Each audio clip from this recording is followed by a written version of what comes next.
Now next हमारा example है इसका matrix space m cross n suffix में दिस स्पेस। जब भी आप मैट्रिक्स लिखते हो, सपोज आपको कोई मैट्रिक्स लिखना है तो A11, A12, A13 and so on A1n, A21, A22, A23, A2n and so on AMN, AM1, AM1, AM2, AM3 and so on AMN. This is a matrix of size m cross n और इसको मैं represent करूंगा Aij m cross n से। ठीक है, तो ये जो फर्स्ट वाला होगा m, it represent a number of row, number of row m, और n जो होगा रिप्रेजेंट करेगा नंबर ऑफ कॉलम। और ये जो i होगा, जो पहला वाला होगा, ये ऐसे याद रखना, जो पहला वाला सफिक्स होगा कहीं पे भी, चाहे साइज में हो चाहे एलिमेंट में हो, पहला वाला जो i होगा Aij में, इन Aij में i जो डिनोट करेगा रो को, j जो डिनोट करेगा कॉलम को। ठीक है, और Aij होगा एन एलिमेंट या entry of a matrix of ith row and jth column. तो अब देखो, अगर मैं इसको मार्क करूं A23 is lying in the second row and third column. इस तरीके से रिप्रेजेंट हम करते हैं मैट्रिक्स को। तो ये है साइज m क्रॉस n का। तो अगर इसका कलेक्शन अगर हम ले लें, और ये जो Aij जितने भी है वो किसी फील्ड से ले, ध्यान रहे f should be a field here, तो इसका जो कलेक्शन होगा वो हमारा वेक्टर स्पेस बनाएगा under the operation this one. अब ऑपरेशन क्या है, ऑपरेशन देख लो, vector addition and scalar multiplication. Vector addition में जब मैट्रिक्स का हम एडिशन करते हैं, जस्ट कंपोनेंट वाइज एडिशन होता है। एक मैट्रिक्स का, मैट्रिक्स ए का जो फर्स्ट एलिमेंट होगा मैट्रिक्स बी के फर्स्ट एलिमेंट के साथ ऐड होगा। तो जब भी आप यहाँ पे वेक्टर एडिशन डिफाइन करोगे लाइक दिस, ए बी अगर एम एन से, ठीक है, एम एम क्रॉस एन से, so it will B A is the matrix of size m cross n and B will be the again matrix of size m cross n। तो इन दोनों का addition क्या होगा, Cij होगा, और Cij क्या होगा, कंपोनेंट वाइज हम ऐड कर रहे होंगे इसको। ठीक है, तो then scalar multiplication, just like the scalar multiplication of the matrix. Ordinary matrix में हम कैसे ऐड करते हैं और स्केलर मल्टीप्लाई कैसे करते हैं, जस्ट वही यहाँ पे हमारा स्केलर मल्टीप्लिकेशन भी है और वेक्टर एडिशन भी है। तो जस्ट यहाँ पे जैसे आपने दो मैट्रिक्स लिया, इनका एडिशन किया, देखो कंपोनेंट वाइज ऐसा होता है 1 + 6, जैसे 1 first component plus first component, second component plus second component B का, इस तरीके से। बहुत सिंपल बेसिक चीजें है ये। और स्केलर के लिए देख लो, ठीक है, स्केलर मल्टीप्लिकेशन 2 इंटू, अगर मैं इस मैट्रिक्स को मल्टीप्लाई करना है तो ये 2 जो होगा सभी एलिमेंट से मल्टीप्लाई हो जाएगा, this will be scalar multiplication. Now notes, again notes, zero vector क्या होगा, zero vector will be the zero matrix और नल मैट्रिक्स, इसको आप नल मैट्रिक्स भी कह सकते हो, zero matrix of null matrix. बस ध्यान रखना, जब अगर आप m n ले रहे हो तो उसका ऑर्डर जो होगा वो ऑलवेज वही लेना, क्योंकि ऑर्डर सेम होंगे। तो अगर आपके पास ऐसा आ गया, ठीक है, 1 2 3 4 प्लस 1 2 3 4 5 6, अब ये जो होगा ये डिफाइंड नहीं होगा, ये 2 क्रॉस 2 का है और ये मेरा 2/3 का है, ठीक है, 2/3 का है। So addition is not compatible for different size of matrices, this is not compatible, ये कंपैटिबल नहीं है। सो साइज सेम लेना जरूरी है, क्योंकि जो भी एलिमेंट आप लोगे कहां से लोगे, V से, और V क्या है, M Mn। सो नेगेटिव जो भी वेक्टर होगा, नेगेटिव वेक्टर क्या होगा, A अगर आपका ये Aij, तो नेगेटिव ऑफ A क्या हो जाएगा, माइनस Aij हो जाएगा,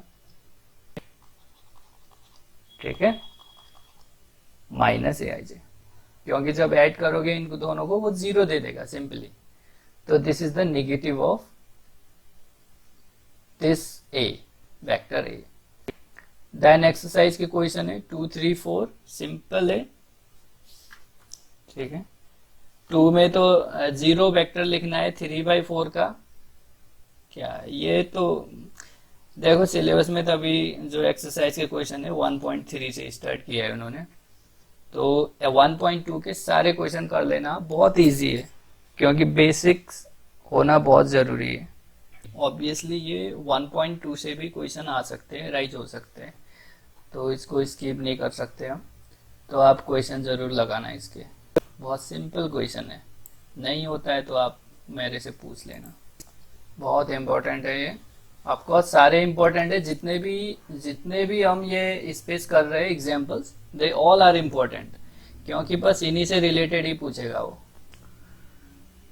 सो फंक्शनल स्पेस में just we define a function from any non-empty set to field f. So we just take the collection of all function from a set D to F. collection of function जो होगा वो vector space बनाएगा।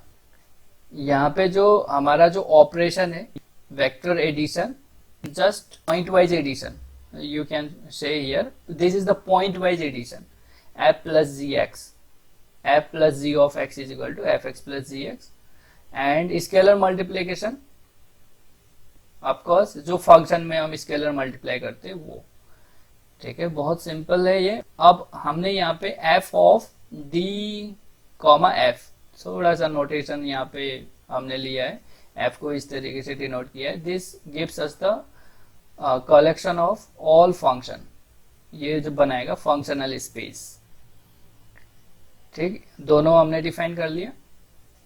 और ये तो हम actually देखो जब हमने रिंग थ्योरी में किया था सेट ऑफ फंक्शन लेके, तो वहां पे भी यही हो रहा था, कलेक्शन ऑफ फंक्शंस जो होगा वो रिंग बना रहा था, तो उसमें भी हमने ऑपरेशन यही डिफाइन किया था, बस वहां पे ये था कि मल्टीप्लीकेशन भी वो क्या होता है, वो इंटरनली होता है, ठीक है, मल्टीप्लीकेशन, बट यहाँ पे जो मल्टीप्लीकेशन होता है वो एक्सटर्नल होता है, तो उसमें हम स्केलर मल्टीप्लीकेशन डिफाइन करते हैं वो इस तरीके से। So this is nothing but the usual operation of addition of function and scalar multiplication of function.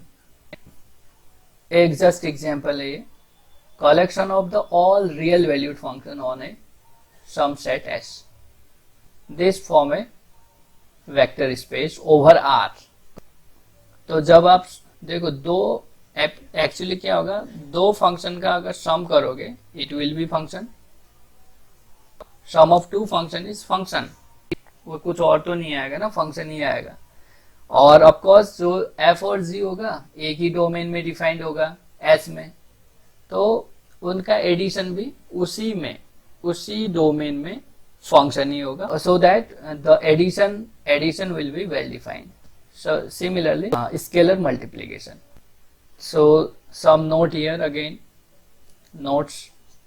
Of course, zero vector क्या होगा, zero function होगा, negative function will be the negative vector होगा, negative function will be the negative vector, ठीक है। तो ये simple है, आप ये एग्जांपल लेके एक पर्टिकुलर कर दिया मैंने इसको, क्योंकि देखो ये फंक्शन जो होगा रियल ही होना जरूरी नहीं है, यहाँ पे कोई फंक्शन हो सकता है सेट ऑफ कॉम्प्लेक्स नंबर पे डिफाइंड हो सकता है सेट ऑफ रेशनल नंबर पे डिफाइंड हो सकता है वो ZP पे डिफाइंड हो, ZP इज फील्ड, क्लियर है ना, ZP भी फील्ड है, हम ZP को इग्नोर नहीं कर सकते, वो ZP पे भी डिफाइंड होता है। क्वेश्चन नंबर 12 में इवन फंक्शन की डेफिनेशन है और हमें शो करना है set of even function define on a real line will be जो भी वो ऑपरेशन गिवन है उसी के रिस्पेक्ट में वो वेक्टर स्पेस बनाता है, ठीक है। सेट ऑफ इवन फंक्शन, अब एक्चुअली उसमें गिवन है, डेफिनेशन है इवन फंक्शन की, आपको पता भी होना चाहिए। अब इस यहाँ तक पहुंच गए हो आप, तो आपने क्या किया, एक कोई चलो सेट बना लिया V, ठीक।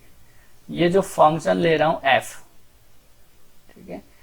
f जो है रियल वैल्यूड फंक्शन है, f is a collection of f which is defined from S to suppose R, and जो f होगा f of minus x is equal to f of x। तो ये real valued है, real valued function है which is even.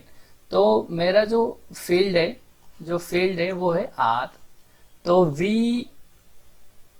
Over F जो होगा ये एक मेरा वेक्टर स्पेस बनाएगा, आपको शो करना है। अंडर द जो भी ऑपरेशन होगा, ऑफकोर्स ऑपरेशन कैसा होगा, ये वाला जो कि हमने फंक्शनल स्पेस में डिफाइन किया है ऑपरेशन। एंड स्केलर मल्टीप्लीकेशन, जब भी k इंटू एफ कर रहा हूं मैं, तो वो क्या आएगा, k into F of x. ये जब इसको आप करोगे, पहले तो वेल डिफाइंड दिखाना है, क्लोजर दिखाना है, तो f plus g of minus x will be क्या आना चाहिए, f plus g of x आना चाहिए। तो जैसे माइनस करोगे यहाँ पे minus x, g minus x हो जाएगा, वो f of x plus g of x हो जाएगा, अगेन वो क्या हो जाएगा, f plus g of x बन जाएगा। ये वेल डिफाइन हो जाएंगे और आप सारी प्रॉपर्टीज की होल्ड करा सकते हो, ठीक है। ये आप देख लेंगे। Now the next example is the particular case of the functional space which is the non as the polynomial space.